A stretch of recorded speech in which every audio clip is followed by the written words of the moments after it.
Good morning, student. Myself Ranjana Mishra, Department of Psychology, Marwari college Ranchi.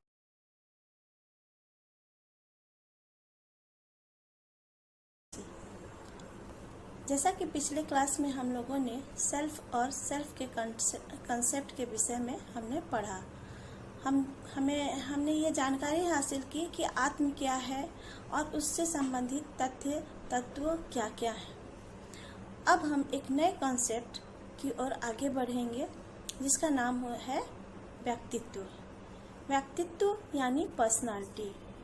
जब हम किसी भी व्यक्ति को पहली बार जब देखते हैं तो हमें सबसे पहले उसका व्यक्तित्व प्रभावित करता है। या तो हम उससे प्रभावित होते हैं या हमें पसंद, कहने का मतलब है कि हमें पसंद होता है या फिर हमें पसंद नहीं होता है। बहुत सारी इस तरह की भ्रांतियाँ फैली हुई हैं कि व्यक्तित्व व्यक्ति का बाह्य रूप रंग है, बाह्य रूपरेखा है, जो कि मनोविज्ञान के अंतर्गत ये सही नहीं माना जाता है।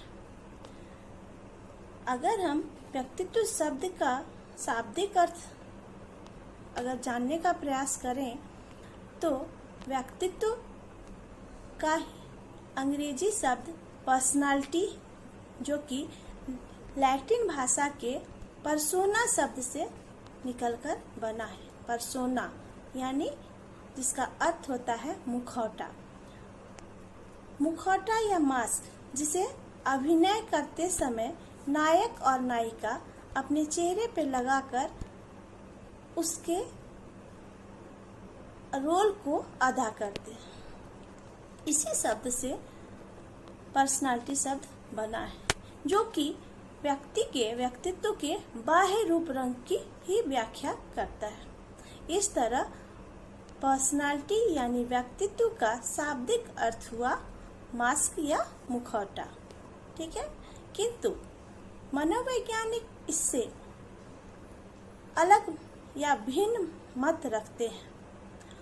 वे व्यक्तित्व का समग्र रूप से व्याख्या करते हैं, जिसमें व्यक्ति के व्यक्तित्व का बाह्य एवं आंतरिक दोनों गुण को समाहित किया गया है। व्यक्तित्व की व्याख्या करते हुए कुछ मनोवैज्ञानिकों ने इसके बाह्य गुणों को महत्वपूर्ण माना है। कुछ मनोवैज्ञानिकों ने शील गुणों के योगफल को व्यक्तित्व बताया है। शील गुण यानी व्यक्ति के अंदर जो भी उसके विशेषताएं होती हैं, जो हमेशा उसके साथ लगी रहती हैं, उन्हें शील गुण कहा जाता है। एक तरह से उनके व्यक्तित्व का वो पहचान बनती है। ठीक है, अब हम देखते हैं कि बहुत सारे मनोवैज्ञानिक इसे समायोजन करने की योग्यता के आधार पर भी परिभाषित किया है, किंतु इन सभी परिभाषाओं को जब हम देखते हैं तो हमें आल्पोर्ट के द्वारा दी गई परिभाषा सबसे ही महत्वपूर्ण, सबसे सटीक महसूस होता है। G.W. आल्पोर्ट के अनुसार व्यक्तित्व व्यक्ति के अंदर उन मनोदैहिक गुणों का गत्यात्मक संगठन है जो वातावरण में उसके अपूर्व अभियोजन को निर्धारित करता है। ठीक है, Personality is the dynamic organization within the individual of those psychological systems that determine his unique adjustment to his environment. जब हम इस परिभाषा का विश्लेषण करते हैं तो हम इसकी निम्नलिखित विशेषताएं पाते हैं। किसकी? व्यक्तित्व की विशेषताएं क्या क्या हैं, अब इस पे हम ध्यान देंगे। तो इसमें पहला आता है मनोदैहिक तंत्र, साइकोफिजिकल सिस्टम। मनोदैहिक तंत्र जब हम कहते हैं तो उसमें मानसिक एवं शारीरिक दोनों ही तत्वों का मिश्रण आता है, अर्थात मन और शरीर दोनों परस्पर मिलकर संगठित होकर कार्य करते हैं। मानसिक तंत्र में क्या क्या आएगा? मानसिक तंत्र में मनोवृत्ति यानी एटीट्यूड, मूल्य यानी वैल्यू, प्रेरक यानी मोटिव, संवेगात्मक स्थिति यानी इमोशनल कंडीशन आदि आते हैं। उसी प्रकार शारीरिक तंत्र जब हम कहते हैं तो उसके अंतर्गत मनुष्य का शारीरिक आधार आता है। इस प्रकार उसकी शारीरिक अवस्थाओं को हम कह सकते हैं। तो इस परिभाषा से पहला हमें क्या पता चलता है कि व्यक्तित्व में मानसिक एवं शारीरिक दोनों तत्व मिलकर कार्य करते हैं। दूसरा पॉइंट, गत्यात्मक यानी डायनेमिक। इस परिभाषा में व्यक्तित्व को गत्यात्मक रूप में स्वीकार किया गया है। अब गत्यात्मक शब्द क्या है? गत्यात्मक शब्द का अर्थ यह है कि किसी भी व्यक्ति का व्यक्तित्व स्थिर नहीं रहता, अर्थात समय समय पर परिस्थिति के अनुसार उसका अंतःक्रिया के अनुसार वह परिवर्तित होते रहता है। एक ही व्यक्ति एक जगह ईमानदार तो दूसरी जगह बेईमान साबित हो सकता है। ठीक है, तो इस तरह व्यक्तित्व गत्यात्मक स्वरूप का होता है। तीसरा, संगठन, ऑर्गेनाइजेशन। ऑर्गेनाइजेशन का अर्थ यहाँ यह हुआ कि व्यक्तित्व का निर्माण विभिन्नशील गुणों के द्वारा हुआ है। किसके द्वारा? विभिन्नशील गुणों के द्वारा हुआ है, जिसमें पारस्परिक घनिष्ठ संबंध होता है। व्यक्ति तथा उसके पर्यावरण के बीच होने वाले परिवर्तनों के कारण प्रायः इस शील गुणों के पारस्परिक संबंधों में परिवर्तन होते हैं, जिनसे कुछ शील गुण अपेक्षाकृत अधिक प्रबल होते हैं। चौथा, पर्यावरण के प्रति अपूर्व समायोजन, unique adjustment to the environment. व्यक्ति द्वारा पर्यावरण के प्रति समायोजन को अपूर्व यानी यूनिक ढंग से करवाता है। यूनिक मतलब हर व्यक्ति अपने तरीके से वातावरण में एडजस्ट होता है। देखा जाता है कि सभी व्यक्ति एक ही परिस्थिति में समान व्यवहार नहीं करते हैं। प्रत्येक व्यक्ति अपने अपने ढंग से व्यवहार कर पर्यावरण के साथ समायोजन यानी एडजस्ट करता है। जैसे 4 उपस्थित व्यक्तियों में एक ही घटना के लिए अलग अलग प्रतिक्रियाएं हो सकती हैं। अगर उनके बीच में मारपीट हो तो वो व्यक्ति कोई मूकदर्शक रह जाएगा, कोई वहां से भाग जाएगा, कोई उन लोगों के बीच में बीच बचाव करेगा और कोई मारपीट पर उतारू रहेगा। इस प्रकार हम देखते हैं कि हर व्यक्ति का व्यक्तित्व अलग अलग ढंग से वातावरण के साथ प्रतिक्रिया करने के लिए प्रेरित करता है। इस प्रकार हम कह सकते हैं कि अल्पर्ट की यह परिभाषा व्यक्तित्व की संतोषजनक परिभाषा है। यह परिभाषा व्यक्तित्व के सभी पक्षों तथा स्वरूप को स्पष्ट करती है। हम लोग का अगला टॉपिक है व्यक्तित्व के शील गुण, ट्रेट्स ऑफ पर्सनालिटी। व्यक्तित्व का निर्माण अनेक प्रकार के शील गुणों से होता है। शील गुण आपस में मिलकर कार्य करते हैं, जिनसे व्यक्ति के जीवन की विभिन्न परिस्थितियों में एडजस्टमेंट को उचित दिशा एवं गति प्राप्त होती है। अतः इसे सामान्य भाषा में व्यक्तित्व की विशेषताएं भी कहा जाता है। शील गुण के विषय में हिलगार्ड ने इसकी परिभाषा देते हुए कहा है कि शील गुणों से तात्पर्य उन विशेषताओं से है जिनमें कोई व्यक्ति अन्य व्यक्तियों से अपेक्षाकृत स्थायी एवं निरंतर रूप में भिन्न प्रतीत होता है। A trait refers to any characteristic in which one individual differs from another in a relatively permanent and constant way. Okay? इस प्रकार शील गुणों का आशय यानी अर्थ व्यक्ति के अपनी विशेषताओं से है।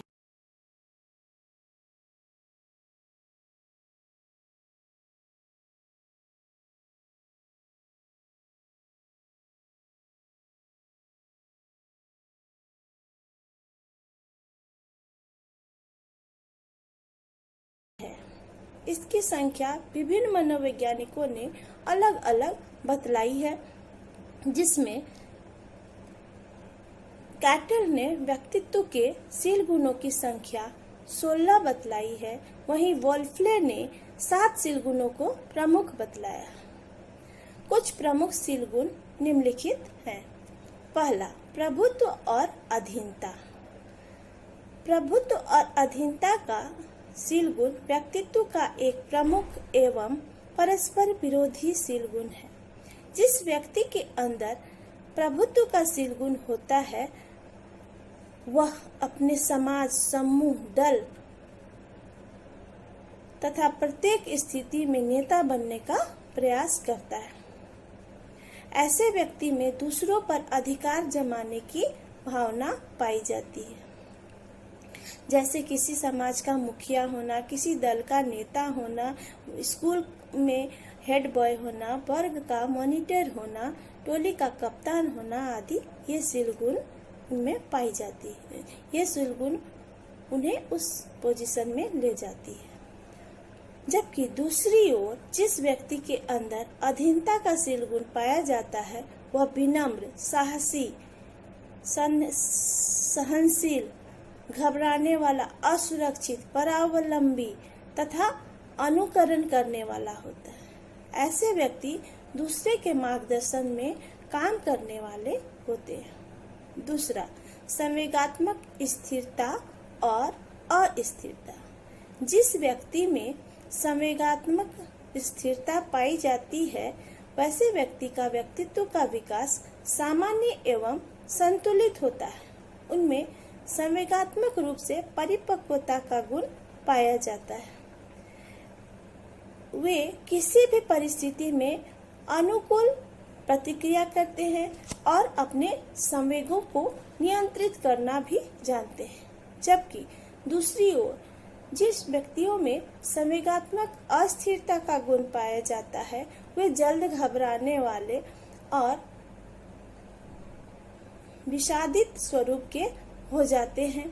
उन्हें थोड़ी छोटी छोटी बातों में ही बहुत चिंता होने लगती है। तीसरा शील गुण ईमानदारी। ईमानदारी यानी ऑनेस्टी।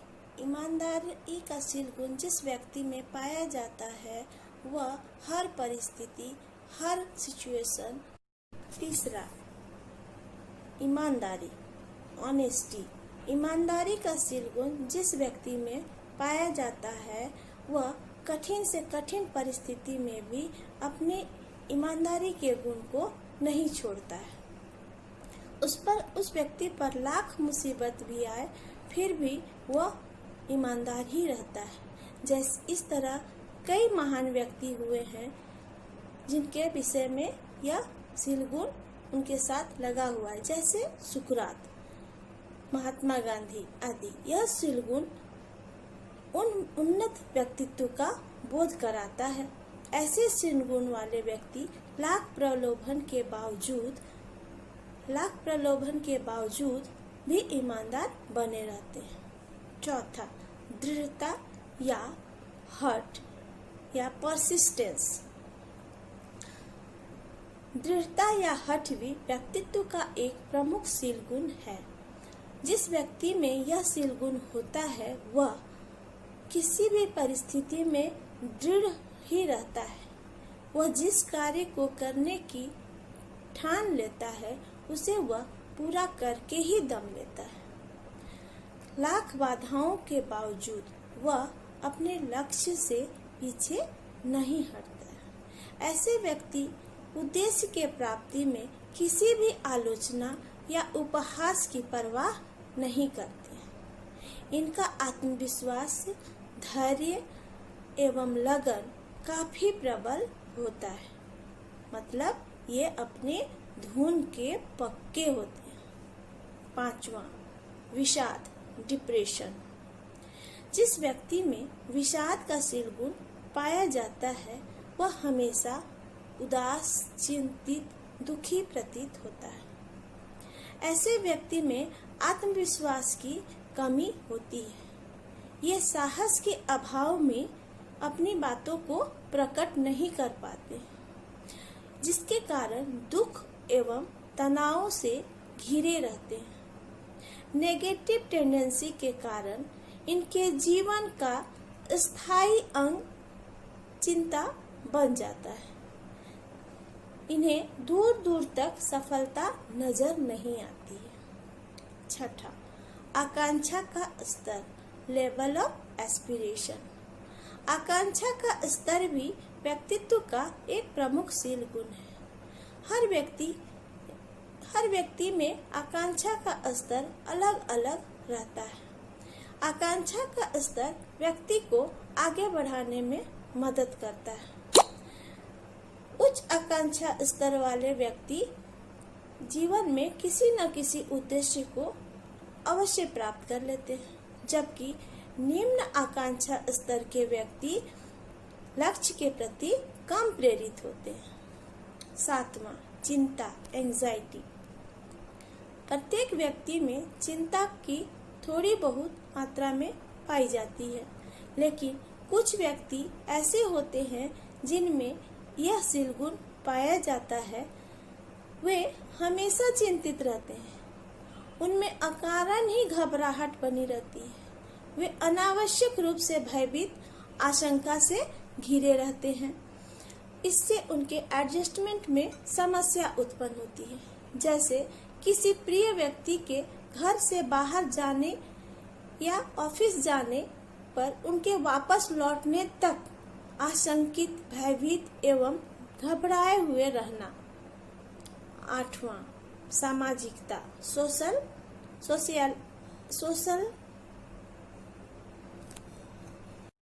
आठवां, सामाजिकता। जिन व्यक्तियों में सामाजिकता का शील गुण होता है वे समाज के हर एक कार्यक्रमों में बढ़ चढ़कर हिस्सा लेते हैं। सामाजिक उत्सवों में, सामाजिक प्रोग्रामों में वे बढ़ चढ़कर शामिल होते हैं। दूसरों की सहायता करना, दूसरों से अपनी बातों को शेयर करना, ये सब गुण उनमें पाया जाता है। जबकि जिन व्यक्ति में सामाजिकता का शील गुण नहीं होता है वो समाज से दूर रहते हैं, एकांत में रहना उन्हें पसंद होता है। सामाजिकता का शील गुण जिन व्यक्तियों में पाया जाता है वे नेता बनने के सक्षम होते हैं। उनमें नेताओं में सामाजिक शील गुण पाया जाता है। नौवां, संकोचपन या शर्मीलापन, साइनेस। जिन व्यक्तियों में संकोच या शर्मीलापन का शील गुण पाया जाता है वे अपने आप को समाज के सामने प्रदर्शित नहीं कर पाते हैं। यह महिलाओं का प्रधान शील गुण माना जाता है, लेकिन पुरुषों में भी यह गुण स्थायी रूप से, कुछ पुरुषों में भी यह शील गुण स्थायी रूप से पाया जाता है। ऐसा व्यक्ति किसी भाषण या प्रतियोगिता में भाग लेने में संकोच का अनुभव करता है। ऐसा व्यक्ति आगे पीछे सोचता है और उधेड़-बुन में लगा रहता है। किसी कार्यक्रम में भाग लेने में वो तब तक घबराया हुआ रहता है जब तक वो कार्यक्रम समाप्त नहीं हो जाता। ऐसा व्यक्ति आत्मलीन एवं अंतर्मुखी स्वरूप का होता है। इस प्रकार उपरोक्त सभी व्यक्तित्व के शील गुणों को देखने पर हमें यह पता चलता है कि ये शील गुण व्यक्तित्व के निर्माण में महत्वपूर्ण भूमिका निभाते हैं। आज हम लोगों ने इस प्रकार व्यक्तित्व की परिभाषा एवं शील गुण के प्रकार ये सबों को पढ़ा। आशा करती हूँ आप लोगों को समझ में आ गया होगा। यदि किसी प्रकार की कोई भी कंफ्यूजन हो तो आप मुझसे व्हाट्सएप ग्रुप में आप मुझसे कांटेक्ट कर सकते हैं। ओके। Thank you.